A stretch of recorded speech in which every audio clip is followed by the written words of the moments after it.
Good evening. Stand for the Pledge of Allegiance. Pledge of Allegiance To the flag of the United States of America and to the republic for which it stands, one nation, under God, indivisible, with liberty and justice for all.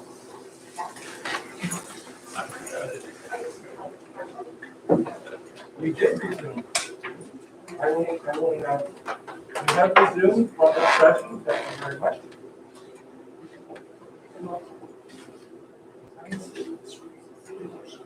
We already motioned. You were here.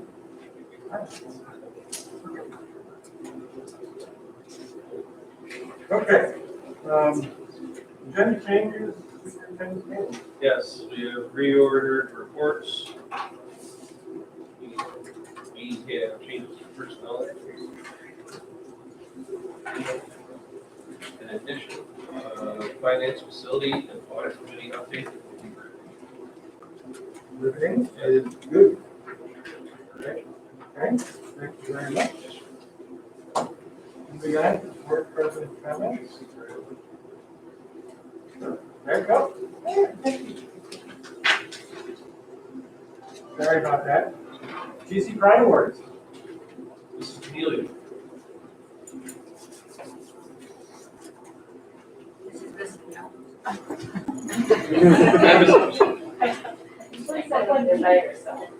No, I told her she had to come up. Well, welcome everyone. Thank you for inviting us tonight. We have 3 people that we would like to recognize tonight. So the first person we'd like to call up is Mr. Daniel Kim. And I want to let you know that Mr. Kim is our computer aide here at Walt Disney. He has been a mastermind at the Summer of Coordination for Computers and currently during the school year. He's helped with repairs, he's helped parents troubleshoot, and believe me, when I say troubleshoot, he's been able to solve lots of different things over the telephone, calmly explaining how to navigate the technology for our families and our students. His willingness to make sure that learning is always accessible to students. He's reliable and is willing to assist in any way to make sure everyone's device can be used to its fullest intent. He works with our teachers and our students as they learn to navigate all of our technology tools. We appreciate his hard work and his behind-the-scenes hard work to help families, students, and staff. He is truly a Spartan.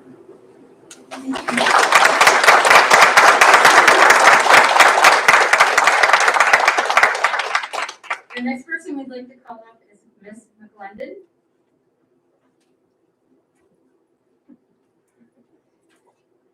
So Ms. McGlendon is our health aide at Walt Disney. She has played an important role in managing the health of students and staff during this time.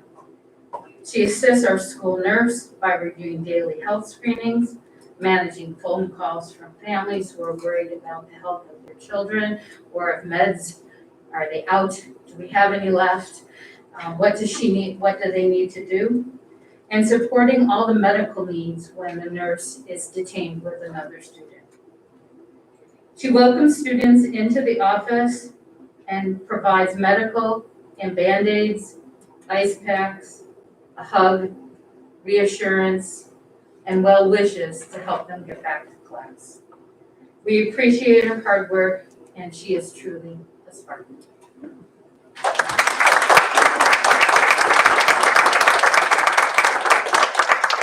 The next person I'd like to call up is Miss Frank.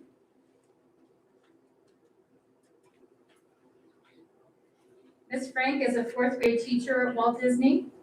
She's an active member of Disney's Building School Improvement Team and our Digital Conversion Team. During this time, Ms. Frank has demonstrated innovation in her daily teaching activities by using the technology tools to enhance student engagement for students. She continues to empower students by providing choice, interest-based learning tasks. Minecraft is #1 in her class. flexibility for her students to demonstrate their knowledge, and really encouraging them to do their best work every day. Every morning when we walk through, Ms. Frank meets with her students in a community circle, and I can tell that the students really appreciate that time that she devotes to them every single morning. Again, Ms. Frank, her reliability and her ability to be a fantastic teacher and grow into a master teacher is very evident every day, and she, again, is a true spark.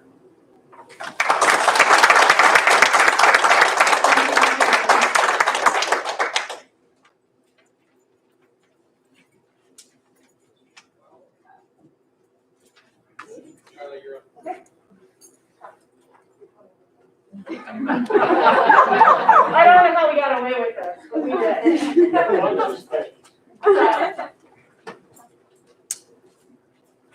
Good evening, Superintendent Billy and the Board of Education. My name is Marla Chavallo. I'm the Director of Continuing Education here at the school district. And tonight, I want to recognize evening security guard Chuck Bailey. Not everyone realizes what happens when the school day is over, but Chuck knows exactly what it means to hold down the fort for the district. Evening events include district special events, sports practices and games, musical activities and concerts, community uses of the Spartan Fieldhouse, and a large variety of continuing ed programs. Since 1999, Chuck has overseen the evening security detail here. He is dedicated to the safety needs of all of our sites. His approach with concerns is always well thought out and compassionate. He is respectful to our students, our staff, our families, and our community visitors. Chuck makes sure Gates Charlie is a safe place at night. He always sets a great example, and I know I speak for all of those who work evenings when I say he is a true professional and is a pleasure to work with. Congratulations.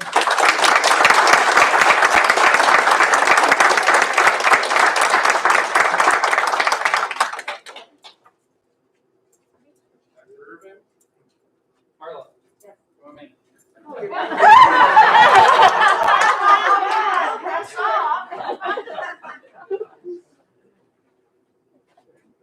Superintendent Daly, Board of Education. We are here to surprise Marla now. Thank you. I've had the pleasure of working with Marla for 5 years now, and much more directly the last few years. The offerings that we provide our community through our continuing education department is truly remarkable.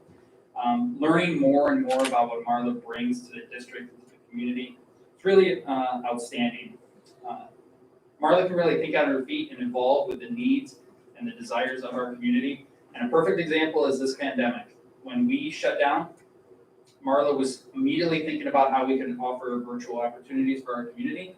I remember meeting about it several times, hearing about how she leads not only our department here in district, but also around the county with other continuing education departments. She's really pushed them forward and pushed us forward. And our community is a benefactor of that. On top of that, Marla is also a member of GC3, which pairs the school district with the Gates Police Department, the recreation departments, also other community groups, to really work together hand in hand. And I do know, at least I believe, that Marla has actually worn the Spartan costume a couple of times and served as Spartacus. So she goes above and beyond, but don't tell anybody that. She goes above and beyond all the time, and she's a valued member of our staff. So, thank you.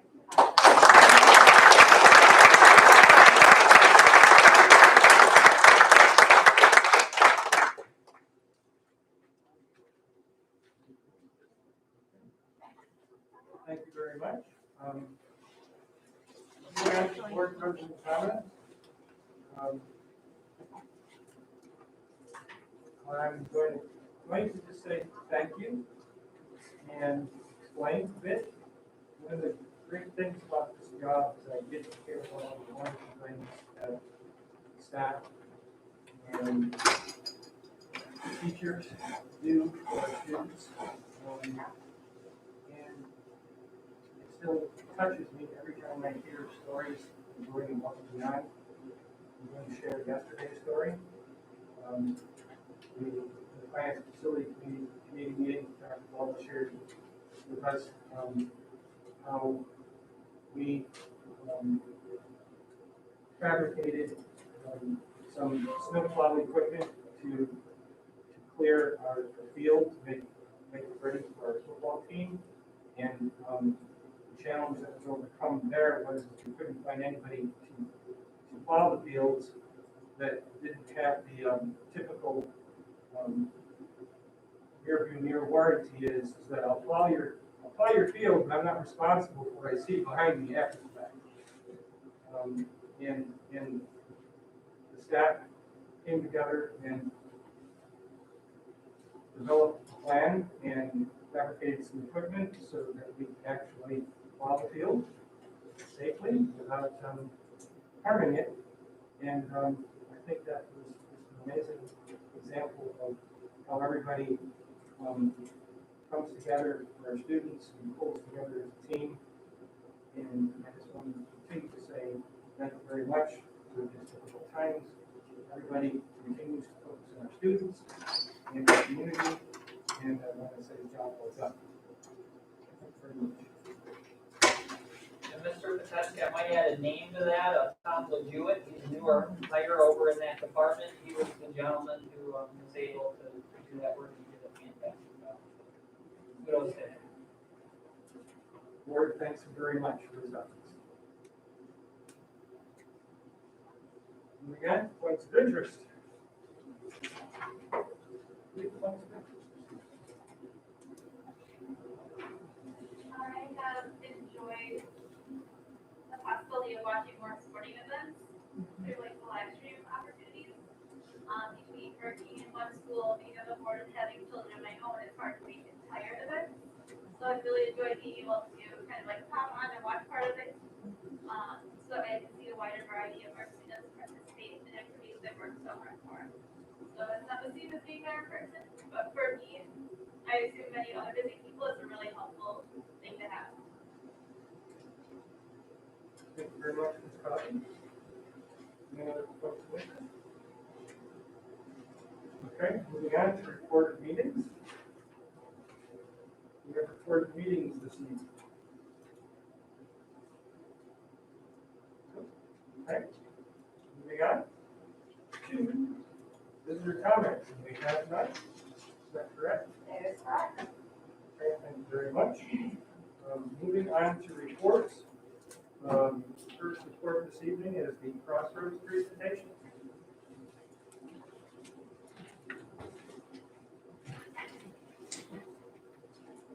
I'd like to introduce Linda Weatherall, which I think you've probably seen before. She's been here a few times. She has been overseeing Crossroads for a number of years. And so she's put together a presentation. We asked her to kind of take the same approach of thinking about the year around the strengths and the things that to be gained from this year and some of the challenges with the groups of students that she works with. So I'm going to turn it right over to you. Thank you, Kim. Superintendent Beatty and the board, I'm so happy to be able to talk with you guys this year. And it's been an interesting year. Crossroads, for those of you, just a little refresher, we are a general education program for students who are at risk of potentially not graduating. So our job is to work with these students to see what we can do to help them get a Regents diploma. So all students have to pass all required courses, do the 22 credits, all of those types of things. And this year has posed a lot of struggles, but also just some great shining points, which has been just amazing to see the growth in our students. This is my little clicker. Yep. I'm not a clicker person. That's okay. There we go. Hey, this is the fun part about teaching because there's always a kid who wants to help you. So, each class I have got one kid who wants to do something. So, Crossroads classes, we have been synchronous since the beginning. We know that our students, when they are at home, they need to feel connected. Many of our students struggle for so many different reasons. Sometimes it's academic, sometimes it's home life, sometimes there's no one home. Maybe they're the ones taking care of everybody because their parents are working several jobs. And so we knew that they needed our voices to connect, they needed to be interacting with them. So we are synchronous 4 days a week. We are not synchronous on Wednesday. Wednesday, we do have our office hours that they go to on a regular basis. We currently have 49 students in grades 9 through 12. 27 of them are hybrid, so some attend the Monday, Thursday, some attend the Tuesday, Friday. 9 students we have moved through to our 4-day. That has been on an individual basis with administration. Just like everything in Crossroads, we differentiate everything, even when it's too difficult for these students to manage working at home. So there have been 9 students that do come all 4 days, and they're able to show an improvement as far as they're able to get their work done and doing much better. And we still have 12 students right now, we're 100% remote. Some of those are for family issues, some of them are for severe medical issues in the family that they just cannot at this point come here. And they are participating with us through the live meetings. Another thing that we also do, and I will be doing it tomorrow, my Wednesdays as lead teacher, is all the teachers give me hard copies of every single thing we're working on, and I do a little mailbox run through Gates Child Light. I'm getting good at knowing where everything is. I'm getting really good at it. And all the teachers come running down and get me all hard copies, and so I have things to send home. And that's been very helpful for the 100% remote kids. And also I pick things up if they need them there. So science equipment, little flexible stuff, little balloons. That was interesting to keep away from 5-year-old little brothers and sisters. Like, this is science equipment, do not touch this, those kind of things. These are the courses that we do offer in Crossroads. And if you can see, they follow along the lines with the Regents requirements for the exams. And here, excuse me. So that's kind of what Crossroads looks like. Our current successes. I am so happy to be able to work with the staff that we have. They are extremely dedicated. They are excellent at differentiating. They have gotten to know students, even 100% remote. If you're walking past a room of a Crossroads teacher, the teacher isn't even looking at the screen and the child is talking, and they know exactly what kid's voice that is. And they know exactly what is going on with these kids because they've spent that time and worked with them. We have that we're all in it together culture, and we're gonna manage it and we're gonna figure this out, and that's that, we're gonna do it. And the students are really jumping into that and working. Now, just like normally when students come into high school and into Crossroads, it takes them 3 months before they really buy into it and work in. We've noticed that all of 4th graders are kind of like that this year because it's different. Change takes 3 to 4 months before you jump into it. And we're starting to see that progress. The desire to want to get your work done, the desire to want to be there. Students are very versed in technology, and the teachers were explaining how just amazed they are from when we went down in March and they didn't know how to do anything. I mean, it was crazy. And now they're flipping their posting, they're doing everything that they need to do. And really, truly, it's helping them prepare for things after high school, because that's how you have to submit your work and everything and to manage. We've been able to have 20 parent conferences on Microsoft Teams. We've had all the parents come and attend, and the last couple conferences, one of the teachers laughed and go, "We've never had this high percent attend," because it's been working good. We have that smaller class size, and it's even smaller now, so we're really able to make the most of the time with the students. And the live synchronous works great because we have 15 kids total, that's it, 14, 15 kids. So we can manage the online, we can manage the at home, we can do the kids sitting in front of us, we can interact and get them all working together because we're not trying to manage full group load, and that's been very good. But that's one of the things we were worried about, can we do it? And the teachers have done a great job. And the last one, this is one you would never think from at-risk kids, but boy, do they appreciate coming to school. They are only absent if that little COVID check in the morning says they got to stay home.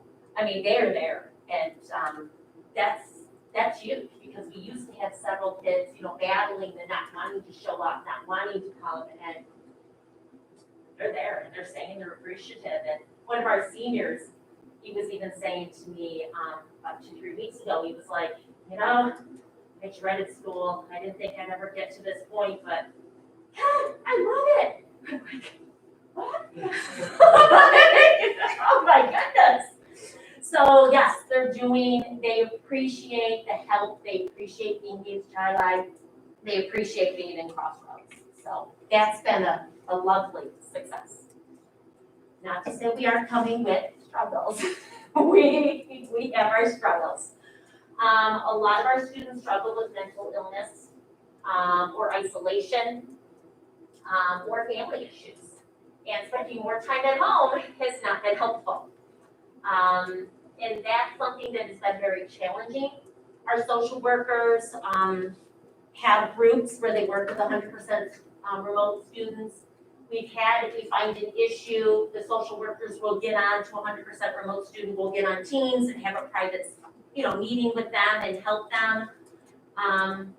But we've encountered a lot of very serious issues in mental health. I've been calling Renee's telling Mitch Kilgore a lot more this year than I normally do, because our students need it and they need that help. And that's a struggle that we knew going in, and we knew that it was going to be harder going in. Without the field trips, it is difficult. One of the wonderful things that has been helped by the budget is we're able to give students background knowledge, such as the year before, or actually the year 1920 school year before COVID shut us down, we had taken students to the science museum. Previously, we've done the zoo, places that our students had never been before. When we were at the zoo, we were able to have a demonstration with the animals and, get close up with the snakes and other things. But it's exciting and opportunities that maybe because their parents are working a lot, they didn't get a chance to ever do, or things like that. So that's been a little difficult, because obviously that background knowledge is very important in closing a gap for an at-risk student. So, and obviously we're doing our best, and we're trying our best, and we're hopeful that next year, we're hopeful. The large gatherings, we also were not able to do, for example, our Thanksgiving dinner. Our Thanksgiving dinner is when the senior students plan everything. They plan the budget. They do the exact shopping list that we have to go get. They plan the events to help with the underclassmen, like what is Thanksgiving? It's about being thankful for what you had and helping others in service. And we have alumni come back, and the staff comes down. And unfortunately, this year we weren't able to have it. And that's a part that we bring students together, and so that's been difficult through COVID. But for next year, still in the budget for next year. Although it was nice not having to try to cook a turkey, but that's okay. During the school day, it's not easy. Our 100% freshmen, 100% remote freshmen, that has been a personal struggle for me, because it's very hard to do, because we don't have a relationship with them. We have 4 students. We've been successful with one, building that strong relationship and that strong academics. The other 3 we're still working on. It's difficult because we don't have the relationship with the parents and the families yet, and to get them to turn on the computer and submit the work, it's been more of a struggle. But we do not give up. We will not give up, and we will continue. And we will try to do our best. But that is very difficult. At least with the sophomores, juniors, and seniors, we have a prior relationship, and it's much easier to reach out to the 100% remote students, and that they trust us to reach out to us. It's very difficult when we've never seen these students in person ever. So it's a struggle. That's something that we're working on, and this freshman staff is working really hard at that. And then the collaboration time is been a struggle. Yes, every year is a struggle because these teachers, they don't meet at department times with us as Crossroads because they're part of the social studies department, the English department. I'm part of the science department. We meet additionally, and we have a once a month meeting. But it's with COVID and ideas such as, well, how are you managing this? And how are you, just the little ins and outs of, okay, how do you take attendance, not wait forever? How do you get this kid engaged? Those conversations, this year, that's the very difficult thing to do. We kind of resorted to texting each other after work and asking each other things and stuff like that. But that's been one of our difficult things this year, even worse than the pandemic. Because I think we kind of also stuck more in our classroom. We don't gather in large places. We don't go down to the faculty room. So we're more isolated when we need to reach out to figure out how to help these kids more. So that is our successes and our struggles. I didn't know if anybody had any questions. Family engagement, I know is one of the most difficult things. The fact that you have 100% parent engagement through these virtual meetings, is that something that you plan to continue on even post COVID restrictions? Use it as a means of keeping those parents engaged. Is virtual a new tool for family engagement? That may well be something that we do. We've always done, for a very long time now, January, we've done conferences in the evening for parents. Where teachers, have come at night and parents be able to come. But we've been very happy. We may do the virtual. We may offer both. We may say this night is virtual, this night is in person, so that a parent could choose to come in. Some like to have that. Or we could offer the virtuals. And I definitely would think that would probably be the main way that we would be moving towards. But definitely giving parents a choice to do that. I know some work at night, things like that, so if they can go on their break and join. Oh, yeah. I think it's easier for daycare and things like that, although many parents have just brought their kids with little babies to the conference or things like that. But I think we'll definitely include that in the future. It was great to hear that they actually all engaged stuff. Oh, yeah, and it shows in the students because the students see that we're all together, it's problem solving, how are we gonna help this situation? And the students are part of that. As I tell the kids, we can't make a decision on how you're gonna learn, you have to be there. We can't do that without you. So I like the virtuals, I do, as an option to increase parental involvement. Usually we run maybe about 90%, so I love the 100%, so. Just one last question. Yeah. For the absence of physical tours of zoo or museum, I'm not sure how many virtual tours are out there, like something like that. But anything, just Smithsonian. Is that something that might be useful as a tool to get these kids to see something that they normally wouldn't see, either? I'm not sure, but it was just something that came to mind as you mentioned. We're not doing the field trips, the virtual field trips. Right, one of the things that we were able to do last year at the end of the year, right before we left in March, there was like 2 days that field trips were canceled, but we were still in school. We were supposed to go to Nazareth for a presentation, and it was a whole, we were supposed to go for a tour, and then we were supposed to go for a production. Nazareth live streamed it. So we were able to gather and watch it. I actually today just sent to the English teacher an idea of that does not know this. You approved. Haven't talked to you yet about this one. But there was a movie about that I sent it to the English teacher and I said, what do you think about live streaming this event? And we could maybe go into a large area like the auditorium or the, cafeteria so you could social distance and watch it as a group. Because there's power in it, watching it as a group thing. So I actually today had just looked at that, and as more businesses offer things, we would love to do that kind of thing. So we're up for very creative things, and 1099 plus 99%. I left you a point one.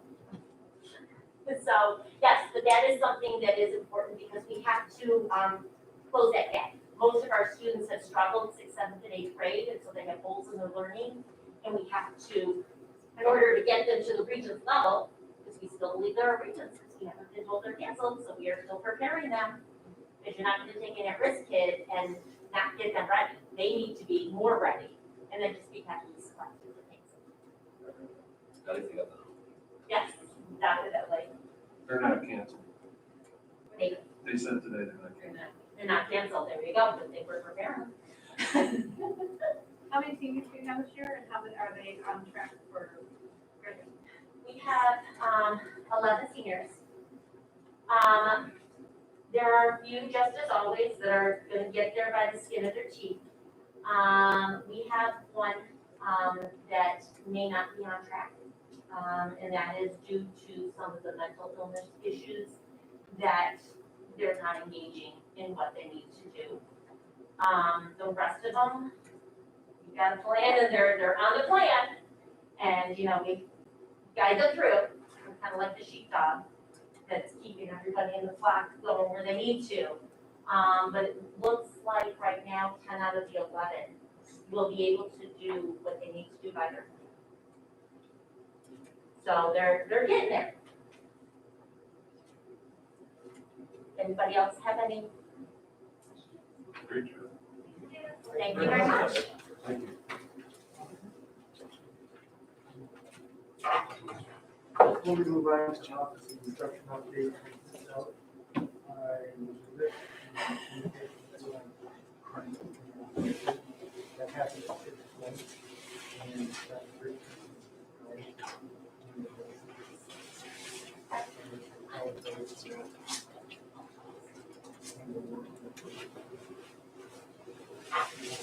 Moving on to office and instruction.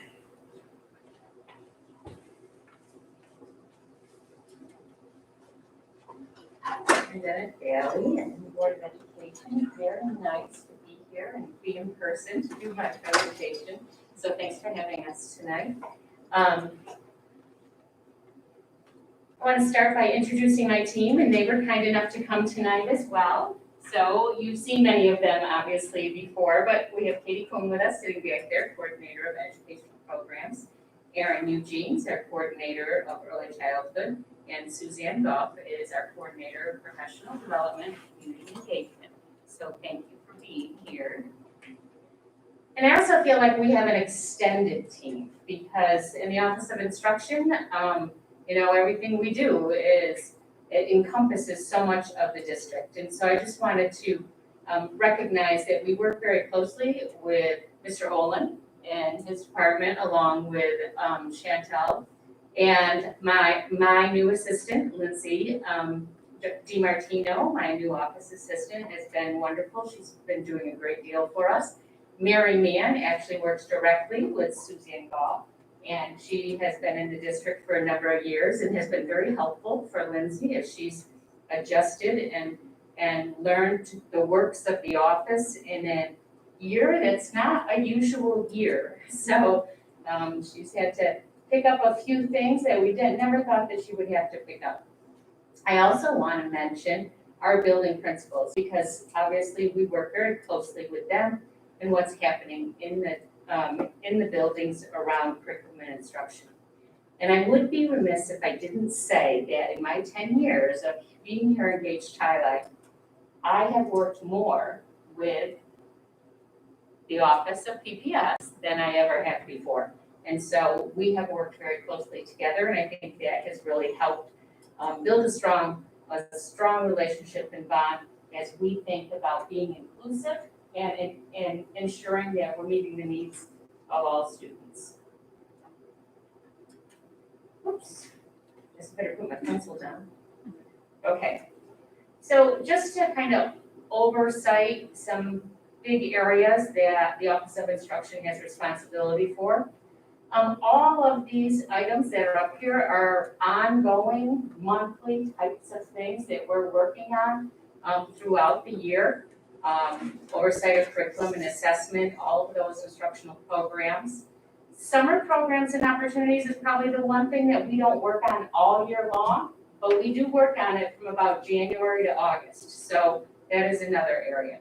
Our teacher leadership program, some of our special programs, professional development and growth, management of our educational resources, materials, and textbooks, our title grants, and how we're using those monies, as well as APPR, Annual Professional Performance Review. So this year, what I wanted to do for tonight is really focus on how we've spent our time this year and what we've had to attend to for the 2020-2021 school year. So preparing, implementing, and managing that whole new learning structure, it's very much been a collaborative effort as we've tried to meet the needs of our students, as well as meeting the needs of our families under this changing, this changing world of education, as well as supporting for our teachers. We really focused on how can we help them be successful in such a different educational mindset for the year. Our focus areas continue always with curriculum instruction, assessment, and our resources, academic interventions, and our support for our struggling students. And our struggling students really having to think differently because some of the students are in school and some of the students are fully remote and at home. So we've really had to think about how we're meeting their needs. We've spent a lot of time, obviously, working on our strategic plan for culturally responsive sustaining practices. I'm very happy to be kicking that off and happy to share with you that over 100 staff members have volunteered to be on a committee of some sort. And so I think that is just an outstanding response from our teachers, over 100, that's a quarter of the staff, and we're working at trying to figure out where is the best committee for them to work on and pulling all of that together so our work can begin to get up and running and moving forward. We're also right now really thinking about summer programming and what is it that our kids need. We don't want it to be a deficit model, we want to move forward. I'm actually going into my slides that I shouldn't be, so I'm gonna stop talking and keep moving us forward here. Developing the seal of civic readiness as a graduation pathway is another area of work. So, as I said, I began talking about my slides. So, first of all, our hybrid structure. As you know, our students are attending Monday, Thursday, or Tuesday, Friday. We do have our IEP and our English language learners here 4 days a week. And we have also started bringing back our struggling students who are in the intervention pathway and receiving additional help. If we can get them back in the building 4 days, that's what we're doing. Our Wednesdays are our asynchronous learning days. And we're continuing to work with our teachers around keeping the learning moving forward and streamlining the work of looking at our standards, focusing on the most important pieces so that we can look at the year in general and try to cover as much as possible. Connecting with asynchronous groups as a whole class, you heard Linda talk about how they're doing that at the high school and the secondary level, and our elementary teachers now are also doing more synchronous work with their classes that are at home, as well as their classes that are sitting in front of them. A new learning structure that's been completely new and different for us, and this is the place that I have to give a huge shout out to Katie and Aaron. They have become the principals, the co-principals of our remote academy, I guess we could call it, because we started out with about 475 students, fully remote, 24 sections, 25 teachers, and now we're about 400. So the needs of working with those teachers and meeting the needs of those kids has been huge, and they have just stepped right up to the plate, took it on, and have been meeting with teachers and attending classes and helping to meet those kids' needs throughout the year. This is where our monthly distribution of materials come into play, and that's an area that, as I said, Lindsay's now, my assistant's doing things that we never thought she would be doing. Packing up bags and labeling bags, what buses, what teachers, what grade levels. And as some of you maybe have witnessed, there's once a month, we have huge distributions going on here, and parents driving up and picking up materials. We have handed out books, and Patrick's helped with balls and jump ropes and just all kinds of materials that we're sending home. And sometimes kids are sending things back. They're switching their books back and forth. And so that has been a huge undertaking. As we look at everything going on with remote, that piece itself, I think, has just been something we definitely didn't think about in the sense of the amount of time and effort that would take. So that's been a huge shift in what we've been doing. And Erin and Katie have done a great job communicating with parents. They have a newsletter that they share with their parents, and they have regular monthly meetings with all of their teachers. 612, I think this has been addressed, and you've heard a bit about this already in the sense of, again, the high school model it's a combination of having hybrid and remote kids in the same classrooms. Many of our teachers are doing that synchronous time, and kids are signing in and being a part of those classrooms. Another piece that has, I think, has been a big part of what has helped is our Microsoft Teams. Took us a little bumpy road to get things going with technology, but now that that's up and running, that learning structure is moving along very nicely. Support for teachers, this has been an area that Suzanne has taken on and done quite a bit with as well, working with Angelina Pound from Jason's office, as well as Sandra Vesquez, as well from Carol's office. Really looking at providing support for our teachers, offering professional development, being thoughtful around how we're bringing teachers together vertically and horizontally, so that our 4 elementary buildings are being consistent with their practices. We have our teacher leaders who are helping to facilitate those meetings and those conversations, and that has been a huge gain. And teachers have loved that time together to have those conversations in a horizontal manner across 4 buildings. And at the elementary level, this is something that we're looking at continuing on next school year, so that we can find 3 or 4 times during the year that the whole grade level can come together and have conversations. Because that only can happen on a superintendent's conference day unless you really make a schedule adjustment in order to bring all those folks together. And having teams gives that opportunity for them to all come together without having to worry about transportation time and where do you find the large location to put all of them. And so a lot of the support for teachers that has been offered this year has been through teams. And it's become very natural and comfortable for teachers to be sharing in teams and participating in teams. We've also been doing support for our family.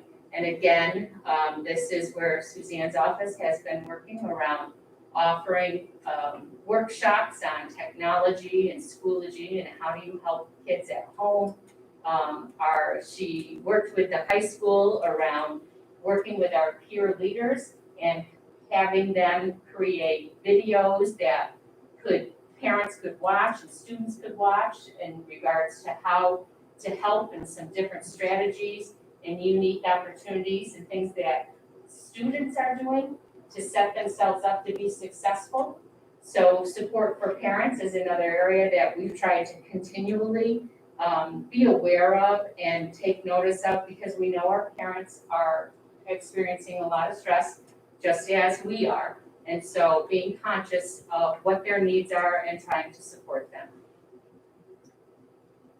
Our instructional programs and resources. Well, we didn't know we would be in this situation all year long this year. Last year, we were undertaking some adoption of new resources and new materials. And so we've had to implement those, and we've moved forward with those in this year of hybrid and remote learning.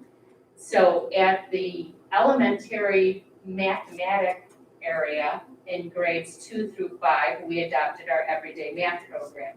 So with that, we've had to get some ongoing training and are building math teachers, helping to coach our teachers, learning new resources and how to use those new resources, what are the best online resources that they could be using in their classroom. So that math has been a big lift this year, and moving into next year, we'll be bringing in kindergarten and grade 1 as well. And we'll be looking at providing that professional development for them in the summer, the same way that this past summer, we made sure that all of our teachers at grades 2 through 5 experienced and went through professional development for the implementation of math. We also were doing the same thing for our literacy resources. So with our literacy resources, again, you've heard me say that we knew, as we looked at our program, we knew that one of the areas that we needed to bolster and do more, have more resources, consistent resources, was at the primary level. And so we have adopted 3 new resources that you see there. And again, we had to provide the professional development to do that, which our building reading teachers have had to be there to help coach with that. And so even though this is a year that's quite different, we're continuing to move our work forward and providing resources and getting more training so that that tier 1 instruction that our students are receiving can become even stronger than what it has been. Streamline, we've had with science and social studies, we've really looked at that curriculum around how do we streamline the standards and ensure that they are getting those content areas and are having those experiences, that we're not just forgetting about those, but how do we build those in and really integrate them into math and ELA, as well as looking at opportunities and experiences for them that can be enriching.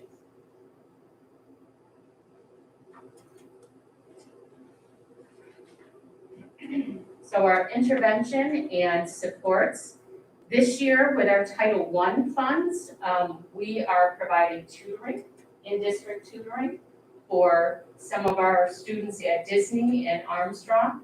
And we are also contracting with Sylvan Learning to provide some tutoring. So since our kids the majority of the kids are not here 4 days a week and we know that they need more help, we targeted our title funds to help with providing extra support for those students. We're also, Katie oversees the English language learning program, and she's using her title funds as well to provide tutoring for K-12. As I mentioned earlier, our struggling students that are already receiving interventions, we're trying to get them back into school 4 days a week if their family will agree to it. And bringing them back has actually is being successful. They're getting more hands-on experience, more time and attention from their teacher. And so that's made a big difference for some of those struggling students. At the elementary level, they are also doing home visits. They're doing increased parent meetings. The synchronous and the opportunity to do it through teams absolutely has increased parent involvement with that. And so we're continuing, I foresee us continuing with that option next school year. And as you heard us speak before, we are looking at our tier 3 supports, and we are piloting a new tier 3 resource, Sunday systems. The actual materials should be arriving any day, so our teachers can get moving forward with that. Our strategic plan. So this is exciting as we move this work forward. As I said, having over 100 teachers volunteer has been outstanding. We are working on building the district equity team. It is on the website, was in the newsletter, asking people if they're interested to please fill out a form and volunteer. We're also, I have to say, looking at kind of levels of training and competencies around culturally responsive practices and systems and what we're doing in the district, so that we know that administrators and teachers are all building the foundation of understanding around that and beginning to look at our practices and what we're doing and how we can be doing things differently. And we don't want to forget that we also need to ensure that our SRPs, our drivers, and any staff member in the district has the opportunity for that training. So Suzanne's been working on a variety of different opportunities. We have teachers already participating in book studies. We have school buildings that are, Brasser Elementary has actually run a 10-week challenge for their teachers. And every week they have different activities, videos, and articles to read that they can have choice around reading and then discussing. We have principals, in fact, Elaine is still here, in the Disney, in her weekly bulletin, she is offering resources, again, videos, articles, things for reading. She builds it into her staff meetings. She has books available for her teachers to borrow. So again, just building that foundational understanding around it. Our 5 improvement areas that will be up and running, hopefully, by the end of next month, they will be. So once we can get those committees formulated in regards to who's working in which committees, that will really help us to move that forward. Summer programs, as I mentioned, we want to bring back our elementary summer program. We really want it to be an in-person summer program where kids are here at the school with us, focusing on that transition and helping them get ready and prepared to come back to school full-time, especially for our remote kids who have not been in school for a year, and by summertime, it would be a year and a half. We're looking at it to be a enrichment, fun, social, emotional opportunities to go with it, so that we're not looking at a deficit model in the sense of, you know, it's going to be just focusing on skills. We want kids to have an engaging, exciting experience while they're here. And we are also have had conversations with Holly Valentine, who for our arts integration, and really looking at how do we bring that back into the fold. And so Holly and her work that she's done has some great opportunities for us to build from around some lessons and units around arts integration that would pair ELA and math standards with the arts. And so that we're looking at that as a strong foundation to build an experience for kids that can be fun and exciting for them. We are also meeting at the secondary level to take a look at what could we be offering at the secondary. Of course, we're still going to be offering reading, writing, and math clinic.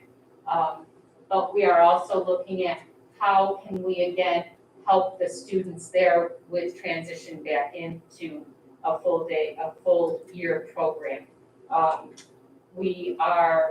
In the past, we have run our pre-algebra program of preparing kids for algebra. So that might also be something that we'll be looking at. We'll also be looking at our LOTE and how do we help kids who struggled in LOTE at the middle school earn their credit so that they can move on with the high school. Seal of Civic Readiness. This was just approved by the state and is something that you will be hearing more about. It is a graduation pathway, as the Seal of Biliteracy is, and it is in the very beginning phases. So the Seal of Civic Readiness means that a student has that ability to make a positive difference for the public life of our community and through a combination of knowledge, skills, actions, mindsets, and experiences. And so it's taking that social studies content as well as that citizenship piece of being a member of your community and helping to make a difference in your community and showing competency in certain areas, like the Seal of Biliteracy. They would earn certain points for certain accomplishments. And there is also a capstone project that would need to be included with that. This is very much in the beginning phases. It's just been approved, so it's something that we will start working on and looking at this summer, because it will take us a year to really look at developing what needs to be done, what are the different pieces that we need to have in place so that our kids can be graduating and with a Seal of Civic Readiness, and using this as one of their +1 graduation pathways. So when you're looking at, they have to have those 5 Regents levels, this can serve as one of those areas. Moving forward, so thinking about some of the work that we are still doing and work that we will really be setting our sights on in the coming year or 2 years or 3 years. Full implementation of Schoology has been beautiful this year. All of our parents have access now. We've already said to teachers, this is not going away. Please plan on Schoology will be that main platform moving forward next year as well. That remote synchronous meetings with parents, as I said, Andy, that has really been very successful, and I foresee that will continue. Looking at compacting our curriculum, we know that kids are going to come back with gaps, and it's not a 1-year thing. Those gaps are going to continue on for multiple years because there's going to be gaps in learning as they're moving forward.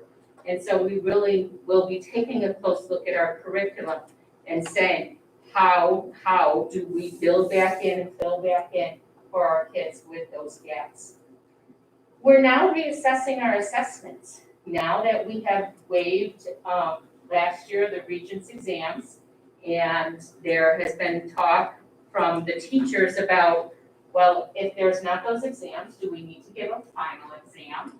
And so teachers are really beginning to rethink assessments and how they're assessing kids, the purpose for their assessments, and what they're doing with that assessment data. So that conversation will be continuing, and we'll really be looking at that piece around how can we make some adjustments in how we're assessing, how much we're assessing. Re-imaging our instructional practices. We've really made some changes in that. It's going to be really important for us to identify the positives and the things that we've gained from this experience and ensure that those instructional practices are maintained and move forward, and that we don't forget about them and just go back to old habits that maybe weren't as effective as some of our new habits have become.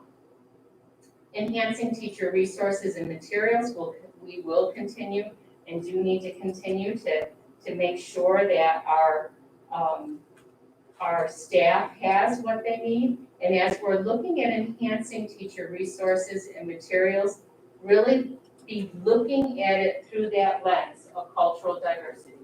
And do we have for our kids the materials that they need, as well as the experiences? Are we providing them an experience so that we truly are achieving equity for all students, and that all students are achieving at the same levels, and that disproportionality is reduced to the point of non-existent. And so as we move forward, those need to be those areas that we continue to focus on and really center our work around. With that, questions?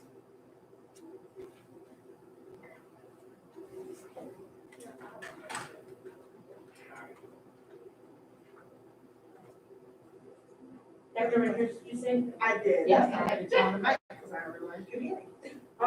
So for the school-based intervention team, how are those students to come back identified instructional students? Are there assessments or? Yes, so we are continuing with our use of iReady, which we give 3 times a year. We just finished the mid-year diagnostic iReady for ELA and math. So right now, in fact, principals are spending time looking at that data around growth and not just looking at growth, but looking to say, okay, so here's this amount of growth. Well, did it happen because they're being consistent and using iReady? How much time are they spending on our iReady? Or is there a place that we need to get better? And looking at that data to identify the different areas where kids are showing the growth or really flatlining around their skills and understanding. So we continue to use that, and we're continuing with unit benchmarks for elementary level. Middle school is also using iReady, and at the high school level, they use common assessments as well at the end of units. So then, and then the team kind of looks at all that data and decide, maybe just have a conversation with the parents and then determination of what. Right, right. Thank you. There's a full process in place. Any other questions? Thank you.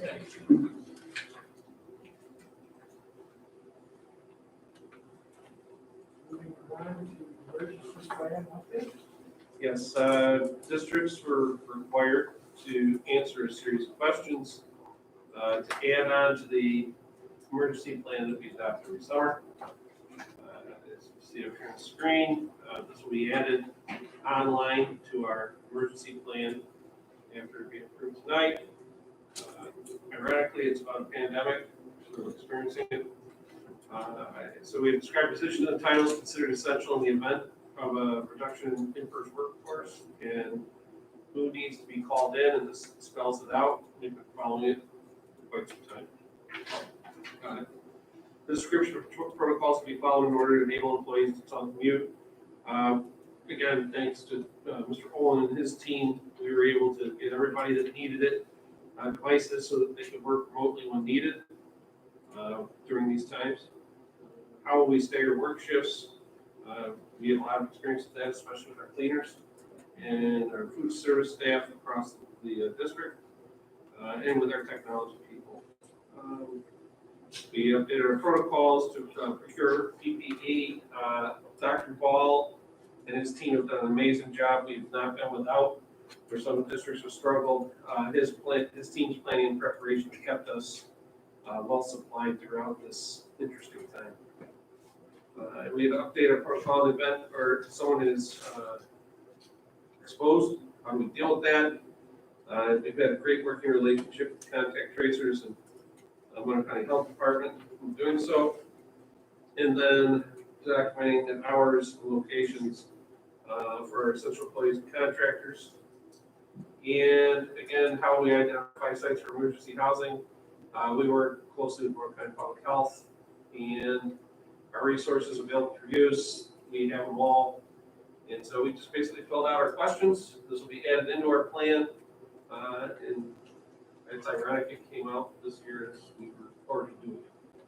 So this will be up later in our agenda to add into our emergency plan, and then will be posted to our website along with the original. Thank you very much for that update. Any questions? Okay, moving on to budget.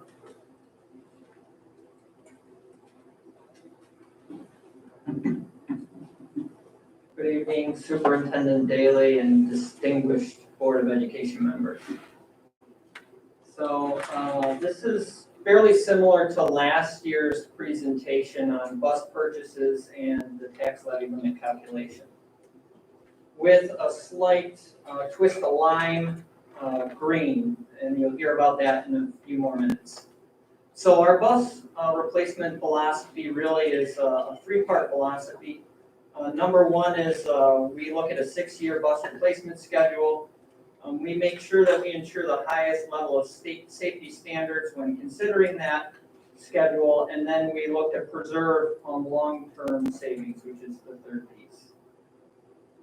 Our state aid ratio, we get about 75 cents on the dollar in reimbursement from New York State for every bus that we purchase, which is good news for us. Part of our philosophy involves looking at when it no longer makes sense to keep a bus. And really that sweet spot for purchasing new buses is about 6 years. So as you can see in this chart, as the value of a bus goes down, it doesn't make sense to keep it because our trade-in value goes down. So there's a point at which the cost to maintain that bus exceeds the point at which we can get a good trade-in value for it. So that's really a little over 6 years. You keep it to 7 years, it's a losing proposition. And so we really want to replace it before then, taking into consideration cost and also taking into consideration the safety of our students on the road every day. We want the safest buses, and we look to maintain the safest buses that we can. So this is the green twist I was talking about. About 2.5 months ago, I met with Director of Transportation Matthew Hempel, and I said to him, Matt, is there a way that we can start looking at purchasing electric buses? I'm just thinking about our collective responsibility to reduce our reliance on carbon emissions as we move into the future, and our responsibility that we have when thinking about the environmental impact of over 80 buses on the road every day. Approximately 89 buses that we own, about 80 are on the road every day. What is our collective responsibility to the future, and how can we be looking at electric technology, which is really exciting to be thinking about. More recently, if you've been paying attention to the news, GM announced that by 2035, they're going to have a full fleet of electric vehicles out on the road. So companies are looking at this as well. So I have 2 things to talk about. Number one is what is the potential of electric here, and then also what's our traditional model where maybe we purchase diesel vehicles. So the benefits of electric are those environmental considerations. Long-term cost savings. When that vehicle's out on the road, it costs less than a traditional diesel vehicle. Less in fuel, less in maintenance costs and upkeep. So those are some things to consider. Bumper-to-bumper warranty. Right now, the warranty in the particular buses we're looking at is an 8-year warranty, bumper-to-bumper. If anything goes wrong, the company takes care of it. We don't get that on our traditional diesel buses. So this is all part of the program that the bus company's trying to roll out. And then cutting-edge technology, leading from the front. There aren't any school districts around here currently operating electric school buses. But the technology has come really far, and we do know that it's at a stage where it's a reliable form of transportation. And these buses are structured in a way that we can serve our Walt Disney, our Neil Armstrong communities with these buses. They're not at a point yet where they would serve Paul Road or Florence Grasser, or transport kids from those regions to the high school and middle school. This is more a localized thing that we'd be looking at when factoring in running bus lights and all the electrical components on the buses. So those are the benefits of owning an electric bus. So plan 1 is the electric bus. These would be the buses that we'd be replacing with an estimated trade-in value of $209,500, which is significantly less than last year's trade-ins, which were at about $366,000. As you can see, the value of buses has gone down since last year. We're replacing about the same number of buses. So the first bus we would replace would be electric. That's what the green leaf is up in the corner. We look to purchase these 2 would be that's incorrect. These two would be traditional conventional buses, but as part of the electric plan.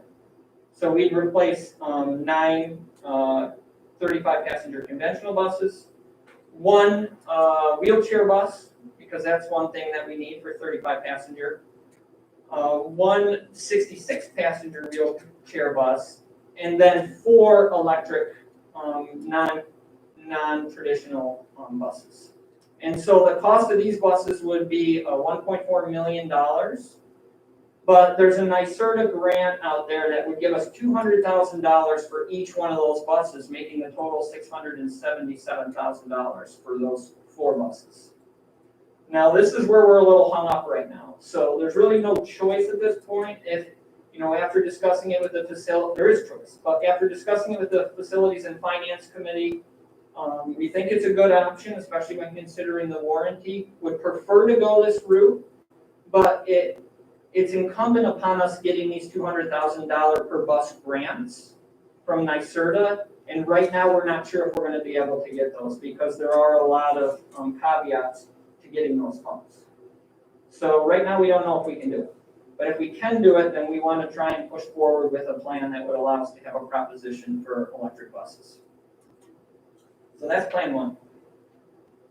This is a rundown of what that would look like. A total of $1.9 million. That would be for our bus bond that we would put out and the proposition that we would put out to the public. So plan 2 would be the traditional diesel plan. We would look to replace these buses. The trade-in value is a little less because instead of replacing 4 66-passenger buses, we'd only be replacing 3.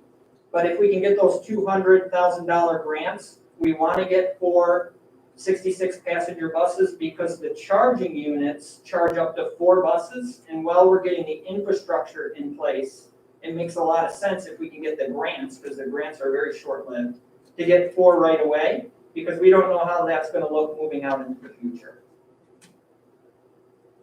So again, 10 Thomas 35-passenger Freightliner buses. These would be diesel. 1 35-passenger conventional wheelchair, 1 66-passenger conventional wheelchair.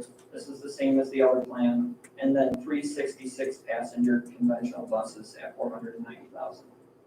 So the flip-flop there is between a 35 and a 66-passenger bus in plans.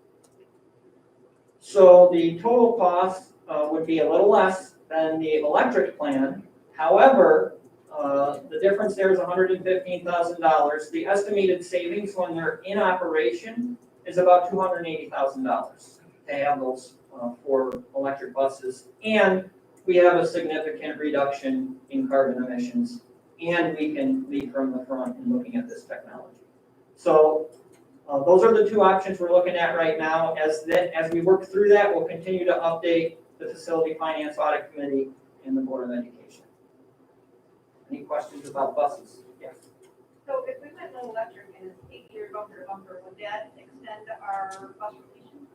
Like, Potentially, we'd have to look at where we're at and what the trade-in. So there's another piece of this that's not factored into that, estimated savings in operation is the value of the batteries themselves. So when you sell that battery, when you sell those buses, those batteries have a very high value. And they're now taking those batteries and they're stacking them, and using them for all kinds of power generation needs. So it just depends on where the finances are at that point. Yep, absolutely. Yes?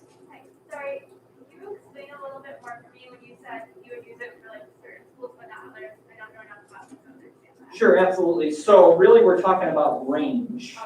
So, when you hear about the cars on the street, like a Tesla could have 150 or a 250 mile range, depending on the battery that's in the vehicle. It's the same thing with these. It depends on how powerful the battery is. If you're getting the extended like Duracell or the regular Duracell, and these are just on the spectrum of how much power they have. Well, I was just gonna say real quick, on the further, the full road, perhaps, not necessarily for this go around, but would the concept of a remote bus employees are, the drivers are going to that remote depot, and then you end up trying to save the additional operational savings. You just have, 2 different locations for buses. Is that something to consider? Anything is possible, but I would suggest that the technology will probably catch up before we get to a point where we would need to take on the expense of building another facility. Although I don't have a crystal ball, so could change. Do you have any feedback on how those affects the range? We have assurances from the bus manufacturer that our climate will not impact the minimum range that would service those two areas of our district. The minimum rate currently is About 180 miles, but it goes significantly lower at somewhere around 90 miles when you factor in all of the lights and electronics that we run, cameras and other things like that we run on the bus. So the thought is that we could run it for the whole day. After looking at our routes, which Matt and I have both done, and again, major kudos to Matt, Mr. Hembold and at the bus garage. He's been working tirelessly on this project. But our current, Walt Disney and Neil Armstrong areas, we would be able to cover those without charging for the whole day. And we only have 4 of these, so it's that, if there's ever an issue with a bus, Matthews Buses, who we purchased through, would bring us a replacement bus and take it away and fix it. Same day. the time for the full board. Claire, could you expand upon what the NYSERDA fund is? Sure, so the NYSERDA provides energy grants. They helped us with our EPC project here. They're an energy resource through New York State. And currently there was, well, not currently, in the past, there was a court case involving Volkswagen and their issues with emissions. And so this is all coming out of that. There are some things that they require through the grant option. They include owning a bus for 13 years, a bus being at least 13 years old, and having owned it for at least 2 years. Those are the 2 things we're trying to work around with NYSERDA because we don't meet those requirements. And frankly, I would speculate that no districts in New York State keep buses for 13 years because they're in pretty rough shape at that point. They usually sell it to a third-party vendor. So for us, we need to get through those hoops in order to qualify for this program. Thank you for clarifying. Absolutely. Any other questions? Okay, the next piece is the tax levy limit. So we briefly discussed this at the last budget presentation. We have a little more clarity surrounding the tax levy limit, but this is all estimated at this point. It is due March 1st, so in the next week or so, this calculation is due. However, oftentimes we'll get a February snapshot of state aid and what that's going to look like for next year. And so we haven't received one currently through the state. If the state puts one out, then our number could change, but it will only be a minimum change. So I just want to caution us as we move forward that this isn't a precise number at this point, but it's very close. So CPIU came in just a little over 1%. That's very low. Our tax-based growth factor that looks at regional growth in this area was at 0.56, so less than 1%. And then our capital exclusion, so the difference between what we paid last year for debt service principal and interest and how much aid we received and the relationship to that for next year is about $94,000 increase in cost to the district. So our capital exclusion is $94,522. The current tax levy limits $55,821,084, and next year's tax levy limit estimated currently at $56,958,890, with an estimated increase of about 2.04%. The increase from 2019 to 2020 was about $1.2 million. And this year, the increase is a little over $1.1 million. So the increase for last year was more than the increases for this year as we look into 21, 22. So that's just something to be considering as we move out into the future and consider to delve into our budget. The next 4 weeks should lead to more clarity on the budget as we're going to know more about federal aid. There's already some communication coming out on federal aid, although we don't have a lot of clarity right now, suggesting that we may get more money than the governor originally anticipated. And then also this Friday, we have staffing day where we look at instructional staffing. And once we have more clarity around staffing, we'll be better able to project the budget for 21, 22. And that's really the only update I have on budget, except that the next budget ambassadors meeting, the second one is on March 16th. We have a budget presentation on March 23rd. And then the vote is coming up on May 18th. So thank you. Are there any questions? How did the first, I'm sorry, I missed yesterday. How did the first budget ambassador go? Excellent. Yeah, it was really good, really thorough. We took the opportunity to demystify the budget a little so people could better understand it. I've mentioned that it was around 90 slides. It was very in-depth, and I think the budget ambassador members really appreciated the input that we had and the information that we shared and asked some really great questions along the way. You think of that? It was extreme. That's actually great. Any other questions? Okay, thank you very much. Want me to stay up for the next 2 items? What was first, finance? Finance, facility, and budget. Okay, so this meeting took place approximately a month ago, so some of the things we've already talked about at some point as a board. So the first one is the internal audit, the upcoming internal audit, which is done by the Bonadillo Group. The auditors came in and reviewed the internal audit work plan and shared what they were going to be doing over the course of the next few months. They've already been in and collected information, so that's a bit of an older update at this point. The internal claims audit report, the Facility Finance and Audit Committee had requested at the previous meeting, before this meeting, that we look at the report that we share with the board from the internal claims auditor and maybe clean it up and streamline it a little. We did do that. The committee was appreciative of the streamlining, and you should anticipate seeing a more streamlined report moving into the future. We talked about the RFP for audit services. We did an RFP through Wayne Finger Lakes BOE so that we could get aid back on it for both independent audit and internal audit.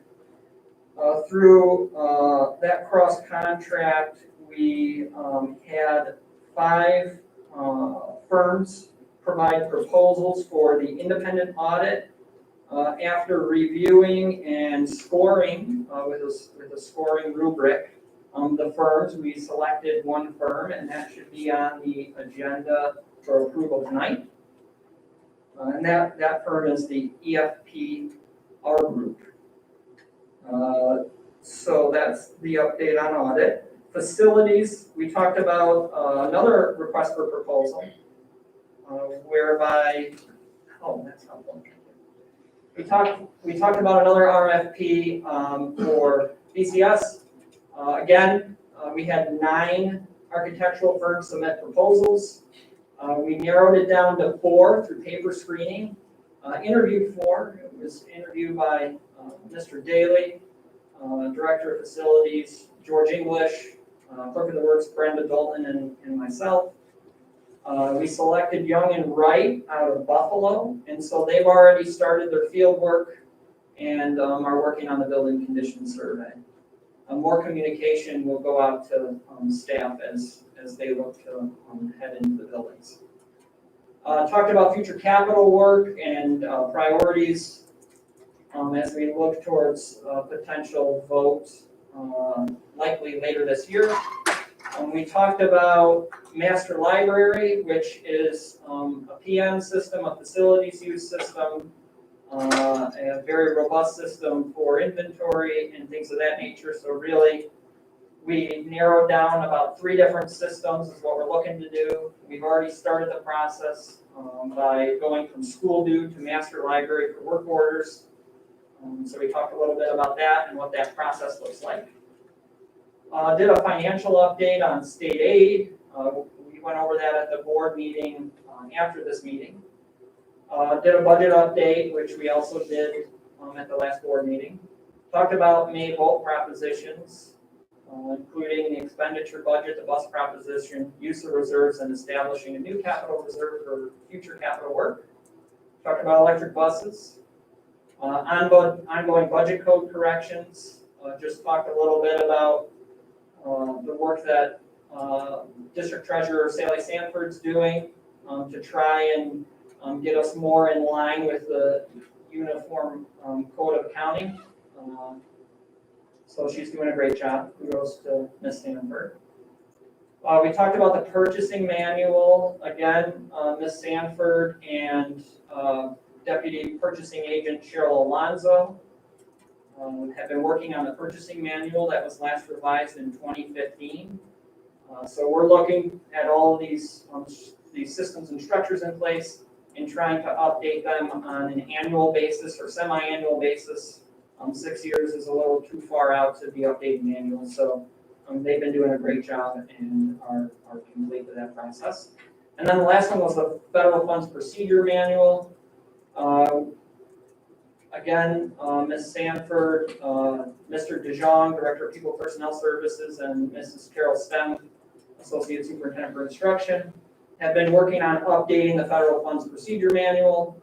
That is complete at this point. We just haven't put the stamp on it. So it's ready to go. Great job and kudos to everyone on that. And then we close the meeting. So that's the finance facility and audit in the update. Okay. Any questions? Safety committee. Yep. Okay, so the safety committee meeting was on February 10th, a few weeks ago. At that point, there was some talk from the CDC and Dr. Fauci about potentially double masking. So we talked about our preparedness for double masking and that we'd be ready to go if that's what we were told we needed to do. In the last few weeks, we haven't heard much about double masking, so I don't know if that's the direction we're going. Talked about potential zone changes. We're currently not in a zone, and so talked a little bit about the positivity rate going down. Talked about changes to the fire drill and evacuation drill requirements. There were some small changes there. We talked about lead in water. This is stemming out of the Flint, Michigan crisis a few years back, and now districts are required to test for lead. So we talked about that and how the majority of the $20,000 that it'll cost us to do it, we'll get back in ink. We talked about Christmas lights and other holiday decorations and electrical items that hang from walls, and said that we really need to take those down. It was February 10th when we had this meeting, so it was probably appropriate to start moving those things. We talked about portable space heaters. Generally speaking, we don't want portable space heaters in buildings. They're fire hazard. And so asked that if there are issues with temperatures in rooms, that individuals, staff members reach out to the director of facilities or some facility staff member to talk about why the room is having temperature issues. We talked about the emergency response plan and some potential trainings. There's a 2-part training series coming up. So we talked about that and where you could go to view that and ask that staff members share that with their staff and those who are interested. And then we talked a little bit about walking like a penguin. and shared some information on that. This is the time of year when sidewalks can be a dangerous place to be, so we need to take it easy. We do the best we can to salt and shovel all areas, but there are times when the weather gets ahead of us, or we get a little behind, and so it's really important that everybody takes it easy out there on the surfaces. And that was it. Any questions? This was an update from the Walk Like an Egyptian presentation that we previously. No? Okay. All right, thank you very much, Dr. Ball. Moving on to Education Foundation Committee update. The Education Foundation Committee met 2 weeks ago. And they were discussing, looking for ways to work with the Central Curriculum to continue fundraising so they can keep providing grants for our schools and for our teachers and our kids. So they're brainstorming different ways to provide opportunities for fundraising. Also hoping that over the next 7 months into the fall that things open up more, allowing them to do more of their in-person type fundraising events that support the community. Also, their next grant session will be opening up, I believe it's April 1st through 15th. So that's something for teachers and families to be aware of in the next little over a month. We can start applying it for grants. And those are the main things.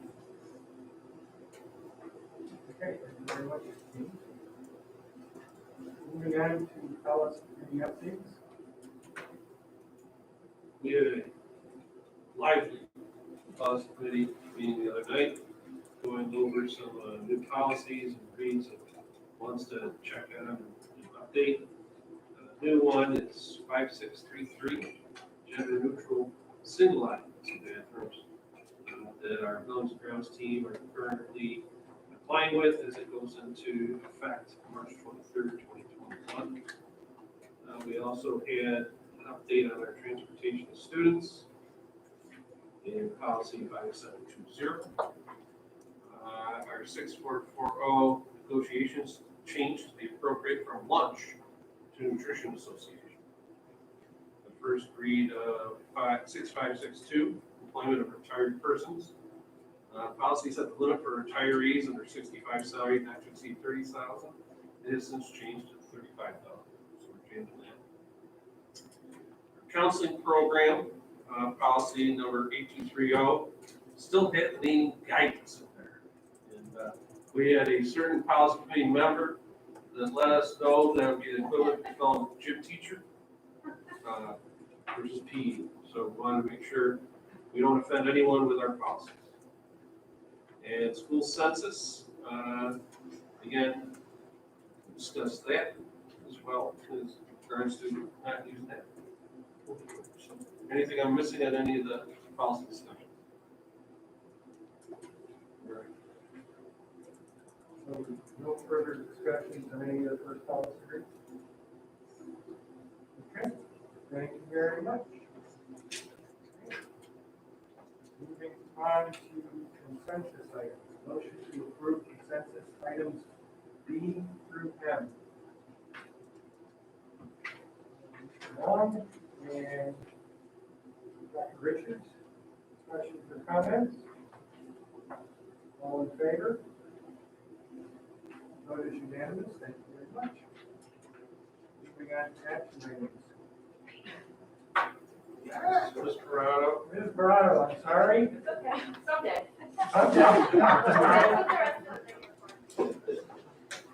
So we have several retirements to acknowledge tonight. I would actually like to start with one that, although it does not meet the definition of a contractual retirement, I think should be acknowledged, and that's Kathy Wakeman. Kathy Wakeman, I think, meets the definition of a lifelong learner. She was an aide for us at one point. She subbed for us at one point. She left, went back to school, became a certified music teacher, and retired nursing teacher. She has decided to retire at the end of this year, to resign at the end of this year. And although she doesn't meet the contractual definition of retirement, she is definitely a partner. And we wish her the best in her next chapter of her life. Next up is Ellen Mulgrew. Ellen is an elementary teacher. Ellen joined the district in 1997 and has been with us for 24 years. We wish her the best in retirement as well. Donna Bazar, who is a special ed at the high school and their curriculum leader, has been with the district for 29 years. And she will be retiring at the end of this year as well. She's certainly dedicated, long and fruitful career to us. So thank her and wish her well.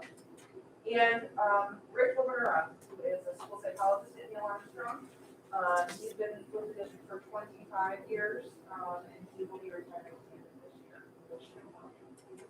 And I would be remiss if I didn't give a special shout out to one Mrs. Carol Stem. At the end of the school year, she will have served youth child for 11 school years. Carol is, in my opinion, the definition of what a great leader is. She embodies all of those principles. She is selfless. She is a mentor, a friend, a colleague to all of us in this room. I got her! Chris and I have back yet. Well, they're gonna be.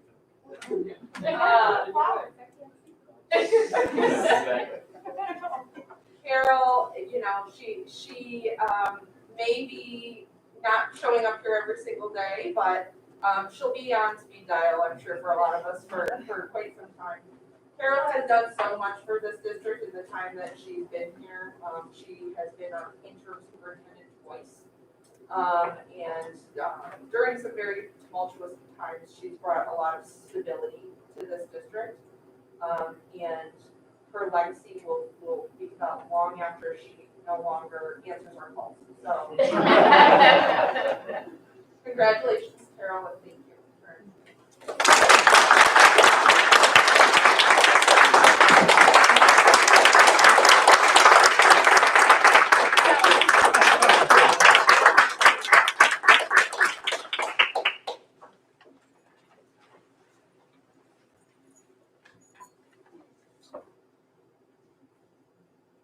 I don't know if I can talk.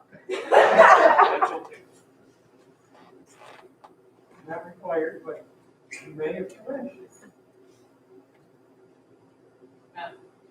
And it's been a very hard decision, but I think it's time, 35 years. So it's been a great, great experience.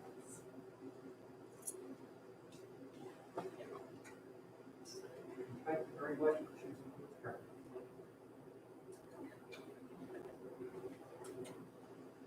All right, before I start trying here.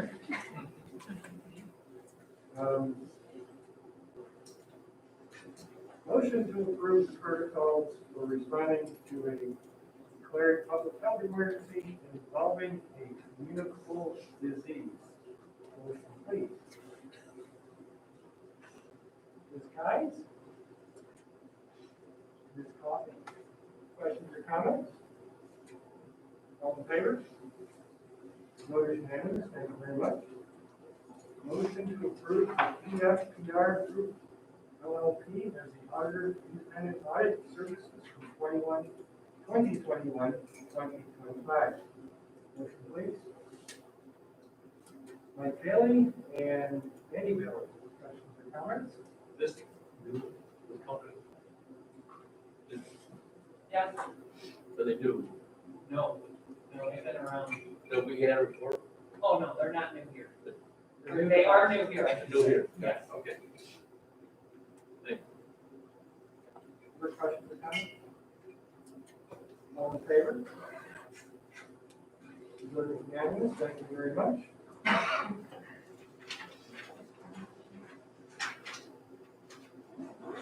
Motion to appoint London Wright Architectural as the architect of the 2021 Building Condition Survey. Motion, please. Andy Bailey and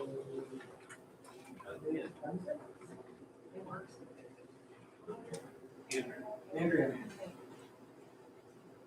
Questions or comments? All in favor? Vote is unanimous, thank you very much. Motion to approve the 2021-22 faculty and student calendar. Ms.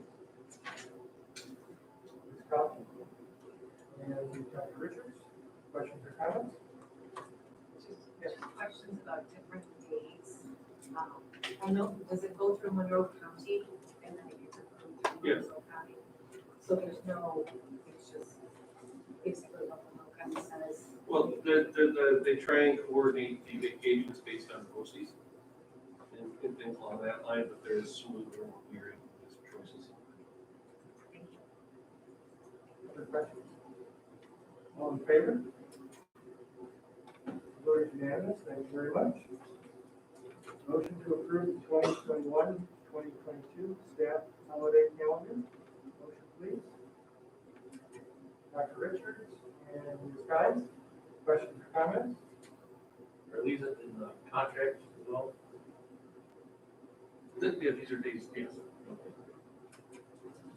Other questions? All in favor? The vote is unanimous, thank you very much. Motion to approve the requested changes to policy 5633. Motion, please. Ms. Johnson? Ms. Coffey, questions or comments? All in favor? The vote is unanimous, thank you very much. Motion to approve the requested changes to policy 5720. Motion, please. Hudson? Dr. Richards? Questions or comments? All in favor? Vote is unanimous, thank you very much. Motion to approve the requested changes to policy 6440. Motion, please. Dr. Richards and Mr. Scott. Questions or comments? All in favor? Vote is unanimous, thank you very much. Motion to approve the requested changes to policy 6562. Motion, please. Mr. Long and Ms. Coffey. Questions or comments? All in favor? Vote is unanimous, thank you very much. Motion to approve the requested changes to policy 8230. Motion, please. Ms. Johnson and Dr. Richards, questions or comments? All in favor? Vote is unanimous, thank you very much. Motion to retire policy 7140, school session. Motion, please. Mr. Long and James Bailey, questions or comments? All in favor? Vote is unanimous, thank you very much. And that last one, James Bailey. Yeah. Wanted to make sure. Good. Yeah. Okay. Moving on, Superintendent's comment. Well, it's been an interesting 48 hours. You had told me Sunday night that I'd be sharing some of this with you. I just said you ran into a brick wall playing back. But we had two major changes that are going to change our spring quite a bit going forward, which I'll go over with the board tonight. First was we found out today that tomorrow we will be reporting to the governor and New York State Department of Health via an executive order. Any teacher that's employed by a public or non-public school district must be reported if they receive a completed COVID-19 vaccination. And we have to report by the end of the day tomorrow, any of our teaching staff. Now, mind you, teaching staff makes up an important part of our district, but they are a part. The rest do not count according to the governor right now, as far as needing the COVID vaccine. So we have to report each teacher that has had both shots thus far by the end of the day tomorrow, and then every week going forward by Friday, any additional that we have. And they're using this as a metric eventually on whether or not school districts will be able to bring students back full-time this spring, possibly into the fall. So it was just interesting. He said it Monday in a conference, we had an executive order late yesterday, And today, we're scrambling to make sure that we get all the information together. We are not having to give individual information, which is nice, but we've worked with GCTA, again, they're awesome to work with on these last minute things. Where anyone that has had their vaccination, we've created a form, Special C did a great job getting it together for us, that each week's gonna have to go out for anybody that's had their second shot, so that we can report to the state, so you know what percentage of our teaching staff only has the vaccination going forward. So it's another one of those where you did not see this one coming, and now we're scrambling, and again, our team did a great job getting together, figuring it out, and finding a way to get it done. And we'll be reporting it in the same portal that we've been doing our COVID-19 report card on a regular basis as well. And then really got caught off guard by this one, knowing that we've been going through a pandemic for a year, and coming up on March, where we went out for the first time. The U.S. Education Department is not going to give waivers for assessment requirements. We thought it would be the human thing to do to students because of the disparity across our state and across our nation in what students are doing for their education. But yesterday, the U.S. Department advised our state school officers that they will not invite requests for waivers for federal assessment requirements. They will grant waivers for requirements to consider assessment results in federally required school and district accountability designations. So they shared that they're examining, our state ed department is examining all possible options, and we continue to have discussions with USDE regarding this matter to find a path forward that is best for the health and safety of all New York's children. They will propose a series of regulatory amendments at the March Board of Regents meeting, so Regents exams would not be required to meet graduation requirements. To cancel any Regents exam is not required by USDE to be held. So they're going to work with them on trying to limit the amount of exams the kids have to do across New York State and across the country. But it was, we have really got blindsided by this one, being led in to believe that they were not going to require these based on going through a pandemic right now. So we'll find a way, and we'll figure it out. The one good thing they've said is that remote students would not be required to take exams at home at this point, but we'll see where it evolves to. But thought that they would take a human approach and look at the well-being of the kids and not require this year, but it looks like some form of it will be. And we'll be updating the board as we learn more. Again, this is just coming out. They can choose to shorten some of the exams. They can choose not to offer some of them, and we require minimal. But we'll know more coming up. But very, very surprised at the federal government for doing this to the states and the kids. It just doesn't seem fair with what they're going through right now. After meeting with local officials and extensive advocacy, for example, all the school board presidents and superintendents have sent advocacy letters to local, regional, state, and national people about we need metrics to be able to bring our students back. They're very, very good at telling us what we had to do to reopen last summer, where we moved mountains to figure out an education plan for our kids to come back in September in a hybrid or remote model. And we've been asking since September for, okay, how do we come back from this to a more normal kind of education? And yet it's fallen on deaf ears across our state and our country. And so we've been pushing hard. The CDC finally released some new updates that gives us some hope at possibly being able to bring back our students in a more regular basis. And I'm more hopeful now that this spring we'll get that opportunity to bring back for more in-person learning. Many families have shared, some rather aggressively, that we should be open yesterday to full-time in-person learning. Many have also shared that they would prefer to stay remote at this time with the uncertainty. And I realize as superintendent, there is no perfect answer for this. There are many things we need to remember as a community to try to prepare for the possibility of full-time in-person learning, whether it returns this spring or next fall. Key thing is transportation. Right now, restrictions on the number of students allowed on a bus have to change if we're going to be able to consider bringing more students back this spring. We need to be able to at least do 2 students per seat mask and a greater number of students allowed on a bus. We would need to have some families agree to provide transportation for their students. And what people may not realize is that even if the governor on Friday afternoon at 4 o'clock tweets out schools are open Monday, that can't happen on a dime. Transportation alone will have to take between 10 and 14 days to be able to reroute transportation in order to accommodate for more students coming back. At the same time, we're still short bus drivers. We're recruiting heavily. We need more drivers. What a great job, please apply. Staffing. We currently have 24 teachers teaching full-time remote at the K-5 level. Not all those students will choose to come back. We're still going to have to provide a remote option for families that choose that. And depending on the needs and requests, these students and staff will need to be reallocated.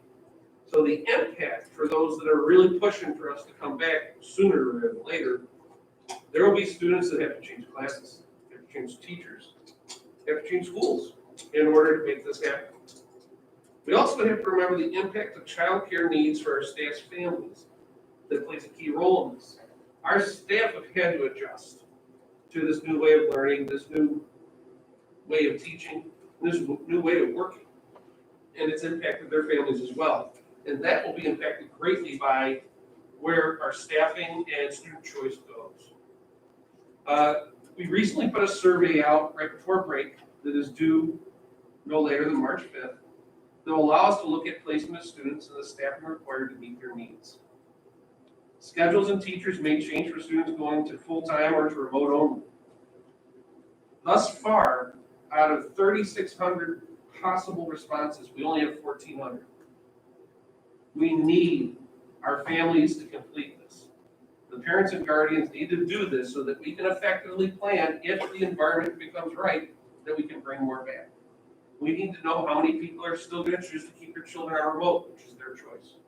We also need to know how many people would choose to come back if we were able to offer 5 days a week based on the metrics that we believe will be coming between the federal and state governments. So we really can't make that decision until we get that information back. We need people to participate in that. We need them to complete it by March 5th so that we can begin planning if the metrics play out the way we hope they do. And again, what metrics have to happen for us to allow full-time instruction? There's currently none that we've received from New York State to help us make an informed decision on a safe environment to bring our students back full-time. We have advocated with our representatives at the local, state, federal level for guidance that would allow us to plan to get open safely, not just open, but open safely for our students and staff. If you look at the current CDC guidance that just came out, our county right now, Monroe, is in what would be called a red zone that would not allow for us to be full-time.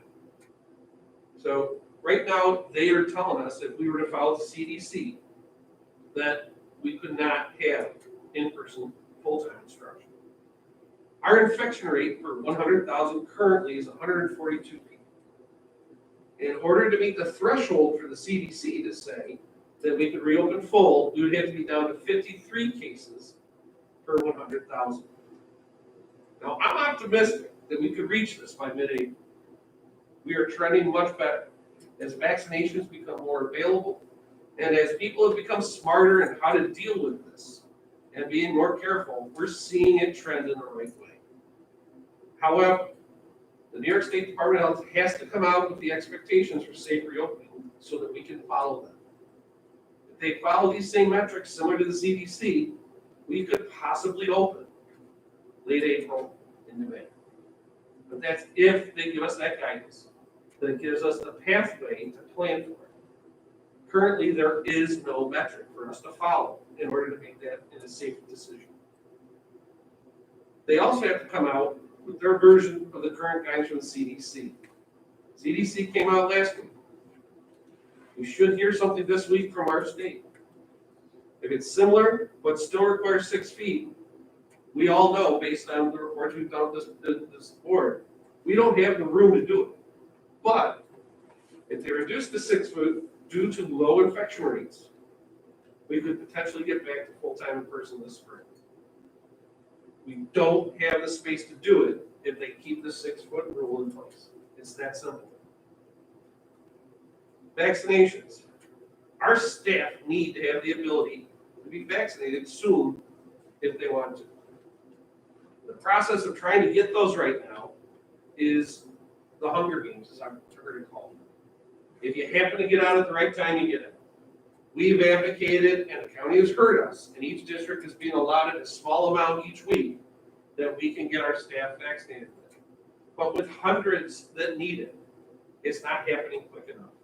So the process currently has to speed up, especially for our teachers, teacher aides, food service, custodian, security, administration, transportation, and school-related professionals. Our people deserve it. They're on the front line with the kids. We know they're going to give us a metric in regards to this from the New York State Department of Health. We know they're going to measure it to say what percentage we have. Get us the access to the shot so we can get it to the people that are willing to do it. Our food service. Our food service has done unbelievable work since last March to keep our community fed. We're going to have to figure out, based on numbers of students returning, how to feed them safely. Because the people that keep claiming that, oh, you can just bring them back and everything will be fine, you gotta remember, when they're eating, they're not wearing a mask. So we gotta figure out a way to be able to do that safely in each building. Our cafeterias aren't built for a pandemic. So that's something we're gonna have to work out over time and figure out in order to bring our staff back, and students. Also, we need to get our food service people vaccinated if they want it. They are on the front line every day. The answer that some people throw at me in many interesting ways and nasty ways via social media, phone calls, and emails is that just put barriers up. Well, in order to outfit all classrooms with barriers on each student desk to get back to what regular class sizes are between 22 at the elementary and 28 secondary, we need to spend roughly $75,000 to $85,000 to outfit the buildings. We don't know if this will be a requirement for reopening metrics. But giving credit to our PPE coordinator, Dr. Ball, and his team, if that's one of the metrics that you have to have, we have an order ready to go, and then it's getting it in here and getting it installed. But I'm not going to spend money on something that may or may not be required in order to open. So we need to know, is that going to be something from the state that we have to do in order to be able to keep our kids and our staff safe? I know that if we do get the opportunity to bring our kids back, we'll do it well. I still remember sitting at our retreat last summer with the administrative team, and we said, okay, it's one day at a time. We don't have the answers now, but we might get a little closer tomorrow. And by the time we got to the end of July, we had a plan which we thought never would be able to put together. And by September, we had kids coming back. So if they give us the metrics and give us the guideposts to hit, we'll get there and we'll succeed. But our community really needs to understand, we need your help. You need to advocate with the governor's office and the Department of Health to provide metrics for our districts to reopen. You want full-time, then go out and bother them. Email them, call them, write them letters, visit them in their political offices. They're the ones that need to give us the leeway to be able to do it. So superintendents and boards of education are the whipping boys right now to say, give it to them. They can open up if they want to. We can open up, sure, but can we open up safely? And I'm not opening up a district without it being safe for our students and our staff. We need those metrics from the state. We need it from our Department of Health at the state level and from the executive office. You're more than willing to give us these executive orders, go out and please give us the metrics to open. We'll meet them and we'll exceed them.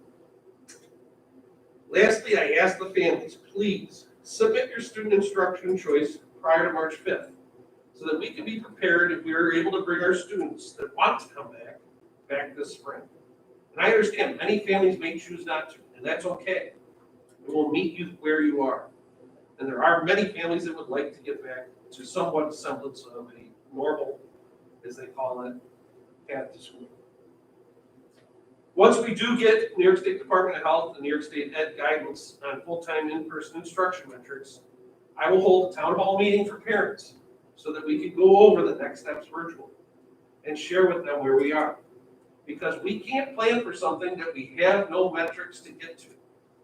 So as soon as we can get that, we are ready to go. We will be working. We need your help. Get us the information on your children and get after our governor, get after our Department of Health to update the metrics that have been there since August about getting back to school, but not how to reopen them. We need your help. You want to know how we open it? I just gave you your path to getting there. Please advocate at that level. Now on a lighter note, where else would you rather be than right here, right now, celebrating your 55th birthday? If anyone doesn't know, Mrs. Hinchy Johnson, 55th birthday is tonight. Mr. Patensky wanted to lead us in happy birthday. So I turn it over to him right now.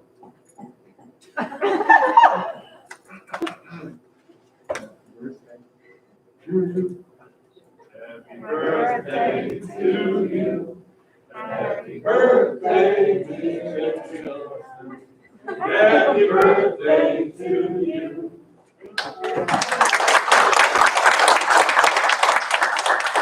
Second to last point, we received a really swell certificate from the U.S. Census Bureau telling us we did a really good job as a community partner on the census. Congratulations, Board of Education. All right, thank you very much. And last, one of the things that convinced me this was the place to come and finish my career was meeting Carol Stem when I did my tour of the district. I want to thank and congratulate Carol on her retirement at the end of the school year. She has made a profound impact on every student, staff member, and community member she's come in touch with. Serving twice as an interim superintendent is not a good choice. She has led the reinvention of education during a pandemic. Without Carol, we don't have a plan. Without her leadership and putting her team together that you got to see tonight on our screen, they came up with a plan that worked. It's not perfect, but for the environment we're in, we did one heck of a job putting it together, and it was under her fearless leadership, her passion for student growth and achievement, and all with being the living embodiment of what a Spartan is. Our Spartan values are Carol. She will be extremely hard to replace. As I like to say when I'm asked about her, she's a rock star in the academic community. She is someone that stands out in the crowd. She is someone that had a clear vision of where we needed to go. And she's taken us there. And she's put us in a great position going forward to continue to improve for times to come. I thank you for being the voice of reason in these very, very uncertain times. You are, Carol, and always will be, a Spartan. Thank you. Thank you. I don't think I've ever been called a rock star before. First time for Gotta spike your hair now. Yeah, there we go. You know, you may not be able to get rid of me yet. You know, I think I'm gonna hang around or something, I don't know. always. Yeah, I don't know what I'm gonna do. Put her in this parking suit. Oh, It's just a drive bus. Yeah. We do need bus drivers. We're hiring bus